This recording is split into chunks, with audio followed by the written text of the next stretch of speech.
Hello. Evening video this time. Still with Neo, sitting on the couch here. And, it's how I've spent many of my days along this path, especially after, a certain authentic awakening has occurred. So many days I found myself just kind of chilling out, sitting on the couch, just observing him or, you know, everything that is around, because it's all really kind of seen as the same thing. And there's such a deeply fulfilling experience with that, to not need anything from anything, not need anything from life or from the objects you observe or everything that's being perceived, because um, all you see is this same source, and everywhere you look, everywhere you go, you see this self, this same source, and which is shining back at you. And so I'm kind of segueing into the topic of this video, which is I was at the park today, and it's, I guess, on the topic of infinity, or on the topic of what is it like to experience this absolute nature, what is at least called typical absolute nature within traditional non-dual scenes of final enlightenment, or these perspectives, as I went in my recent video where I explained that, where you can simultaneously hold the idea that there is a final enlightenment, at least in this body, this plane, and yet that's just the beginning of a whole new can of worms, if you will. So, much of these videos really are to ground all of this, but I'm getting sidetracked from the core of what I wanted to speak about, which is the topic of the nature of infinity, or, it even could be used as a practice for one on the path, and exploring the nature of infinity, and looking to come to that place where the mind kind of just stops, or it has no other option but to just dissolve back into itself, to get a glimpse. This is where the mind stopping, or the topic, or the idea of no mind, is where you are now getting a glimpse of infinity. You're getting an opening to this absolute source nature, which is both absolutely nothing and absolutely everything simultaneously. And so the mind can't go there. The mind can't grasp that. I mean, any language I use to explain it, or describe it, or give you a practice to attain it, is all short, in a sense. It's short in the light that it will take grace. It will take the opportunity for one to experience this in themselves. Experience the experienceless experience themselves, which no other teacher, no other system, topic, anything can really tell you exactly what it is. It has to be known. And so I was in the park today, and I was just looking at the grass, and it came to me a really simple perspective, simple technique that can be explored. And the idea that when we're observing, let's say, this group of grass, or some weed that was there, what we're observing, at least through the senses, and what we're seeing, and what we're labeling as grass, or this weed, of course, isn't the whole picture of what it is. Because if you were to take, say, just a microscope, just looking at the material level, if we keep zooming in infinite number of degrees, we keep finding more and more a complexity to this plant, more and more complexity to what's being observed, that is not at all unless you're, I don't know, remembering that picture, or maybe you have some sort of x-ray vision and you're perceiving all of these layers. It's generally not what we're perceiving, or at least conceiving of in our mind, when we're looking and labeling, judging something in particular. So we could say that every degree in which we zoom in, there is something else in which we could also zoom into. And it essentially is infinite what we can continue to dive into there. Because, of course, on a material level, we could say, well, there is a finite, there's an endpoint to how far you can zoom in. But when we really think of the layers of energetics, and the layers of frequency, and the layers of the multidimensionality of life, and particularly this grass, let's say, we're going to be zooming in infinitely. There's not going to be any end point in which we zoom in, because then we zoom into a cell, and then we explore that cell, and then we zoom into some quanta particle, and we go zoom into that quanta particle, and it's just an endless fractal of what we're engaging. It's an endless fractal of what we're diving into.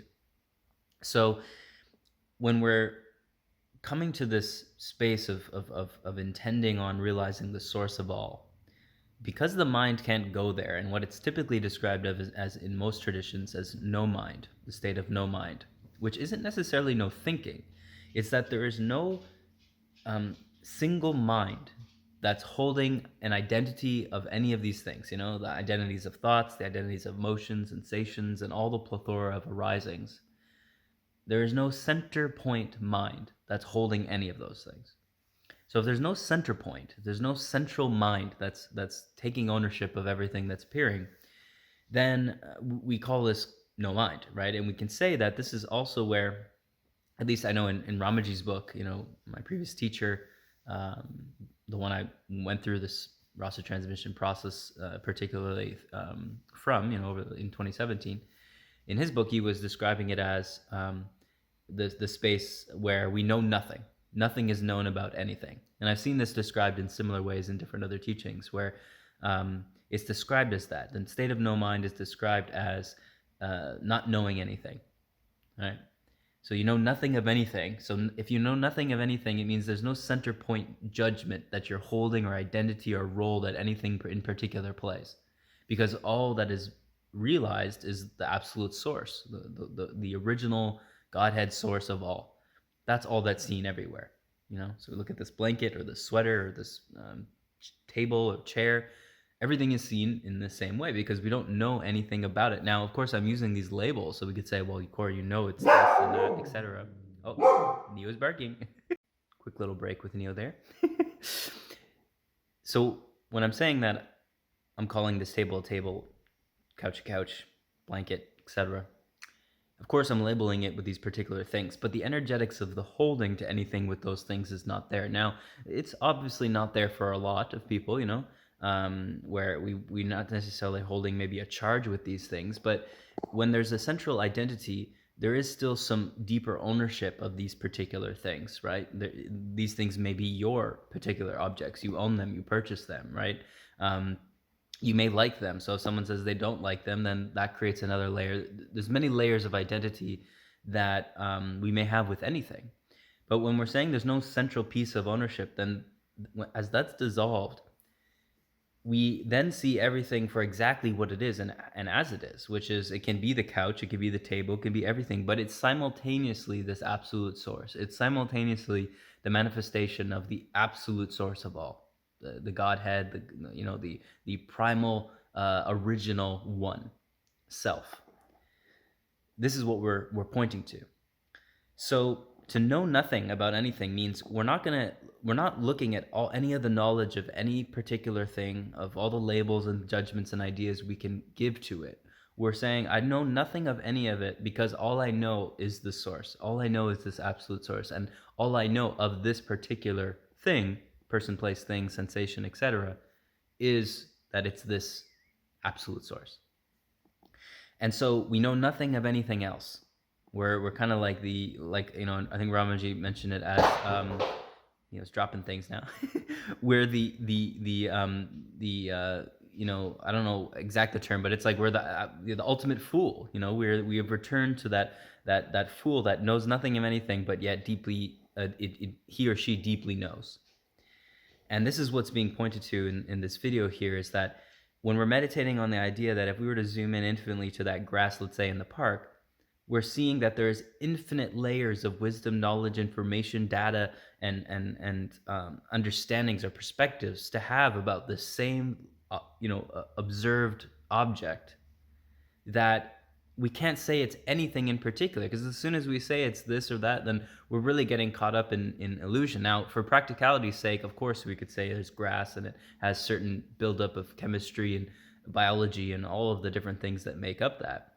But when we're coming to the doorway of non-dual consciousness to truly realize the nature of ourselves, we're not so interested in all that. We're interested in is what is the source of everything? What is the source of each moment, each everything? What is the source of all?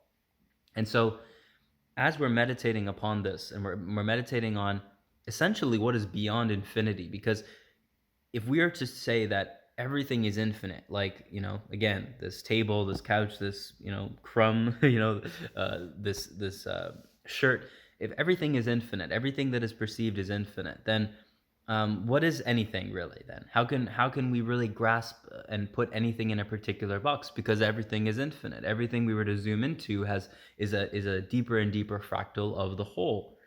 And thus, we could say also that if everything's infinite, everything is this absolute source because everything is infinite. If everything is infinite, then it's exactly that. When we think of the absolute source, we think of infinity, absolute infinity. So if everything is infinite, well, then everything is absolutely the source as well.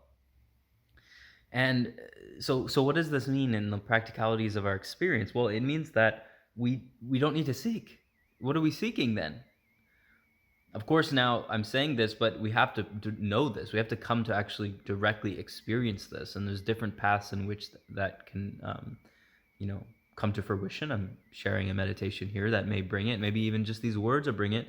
Maybe Rasa transmission will bring it. Maybe another teacher, tradition, meditation, Kaylonic science. I don't know. There's many different forms of the path. But what I'm describing here is that in the simplistic perspective, that as we perceive anything in particular, there is no end to what we're perceiving. So whatever we say about that in the form of what we think we know about this person, this thing, this belief, this idea, this tradition, this perspective, it's not really the whole picture. So we're fooling ourselves to believe that we know this or that for absolute certain, something that's coming from the ownership identity on even the most subtle of levels of the mind. So we're going beyond that here. We're going beyond the ability for the mind to hold anything in particular and surrendering to, the true knowing of the absolute nature of all. And, this brings such a magical and beautiful experienceless experience ongoingly, because it's you're perpetually fulfilled by the source of all. You perpetually are this and everything is that. So you're basking in it, ongoingly basking in that, as that. And the endlessness of life just continues to unfold. There's an ever more deepening of what is true. Reality continues to reveal itself in an ongoing basis. Yes. So this was a certain perspective that I felt like was going to be valuable, and I hope that you can practice this as well and practice this perspective. And I feel there was one more thing that was coming to me. So if it comes to me, I will add it in this next piece of the video. But if not, then this video has now completed, and I will end it here. Oh yes. So this added piece to this video I just recorded about experiencing the nature of infinity, or the absolute source within everything, and through this specific meditation that I just kind of described, we also can deepen into our perspective of the humbling nature of forgetting our knowledge. We could say, well, I mean, oftentimes it is described as enlightenment is the end of knowledge, and what it really is describing is that this experience of no mind, or coming into a place where we're not holding on to attachments of identity. That's the underlying piece, because even after an authentic awakening or enlightenment occurs, there of course is still identity in the form of your natural expressive personality and the astrological makeup and different other elements that make you you, and your unique infinite soul, your infinite energy you. It just transforms into a much more pleasant and light-filled, loving version, at least maybe over time. Now, when we're looking at this nature of infinity and humbling our perspective of mind, I mean, often what this is described in more traditional, not necessarily traditional, but even just entry-level personal development teachings, as exploring the unconscious or the subconscious. This is then described as doing our shadow work, or exploring the darkness, what is blind, and what we're moving and uncovering as an aspect of self that is to be integrated or to be brought into awareness. I was just reflecting on this before this video, and I felt like it was quite relevant to this initial topic. And that is, anytime, well, basically what I was describing within myself was, at any point in which I found myself criticizing someone or something in any form, even the most subtle of ways, I can't really remember a time where that was being done And I wasn't also doing either the exact same thing at some point in my experience or in some other form that I just simply wasn't aware of, right? The projection of my delusion, right? Or the projection of my darkness, what I was not willing to accept or wasn't able to see yet about my own experience, about who I was, and about what I was acting upon, projecting that upon another and criticizing them for whatever it is that they're doing. It could be an infinite of different things, or criticizing a belief structure, a perspective, or opinion, etc. Projecting that, and then in some form doing that within myself. There was not one example I can give where there was some sort of emotional criticism, projection, judgment coming out and going upon the endless of somebody, some situation, etc. Um, where I was not simultaneously doing that exact same thing at a certain point in my experience within my present energetic bubble, within the unfolding of my um, of life. So where is this relevant to what we're speaking of? Well, it's relevant to the idea that whatever it is that we think we're so sure about, especially in the form of criticism, because we know that criticism always is coming with some taint to it, with some distortion, that criticism is being projected from a place of inner darkness. It's the only way that that would be possible for that to move. And it's a common thing, common teaching, to understand that everything that we see is a mirror, and everything that we like, don't like, is a mirror of who we are. It's a projection, it's a desire, it's a fear, desire. It's this oscillation that we're moving back and forth from.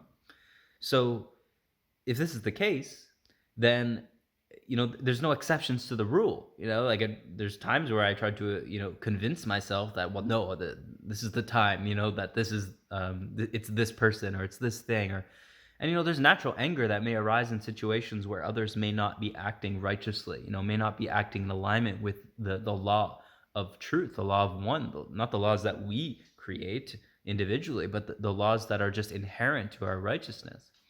However, we'll tend to find that less and less when we're observing that, where we will feel these emotions, because they will process so quickly, because we're not holding anything that it's kind of moving up against, our own darkness, that it's aggravating and triggering. The energy just moves through us into action. There's no time to even get angry or confused or this or that. It just kind of happens. And while at the same time it may still occur, it's nothing inherently wrong with that. It's simply recognizing that we're always in this mirror of co-creation. We are always in this absolute source. And if the absolute source is everything, then anything that is observed, anything that is arising, anything that's coming up in our experience is just as much us as it is the perceived other. It's not really, you're not going to perceive it in that way. It's not this and that. It's the same source. So it is to be dealt with in the way that it naturally arises to deal with that. And of course, we are to just simply act through this body, because this is what we have at our disposal. Cannot control the actions of others or what everyone else is doing. And thus, we will see more and more how much power that gives back to our own experience, because, well, we are seeing that everything is ourselves. Everywhere we look, everywhere we go, everything we see is just ourselves. So I feel this really adds into that, because it's a further humbling message to come back to the reality that everything is the same absolute self. It is the same self. And the more we're willing to surrender into that, the more that will come to the surface, that we will see, integrate, experience, embody, and love all at the same time. So yeah, this is nice. I'm sure I will see all of you soon. Remember, Instagram, YouTube, all of the above. If you're on YouTube, be sure to subscribe. I don't usually always remember to say that, but be sure to do that. But see you around.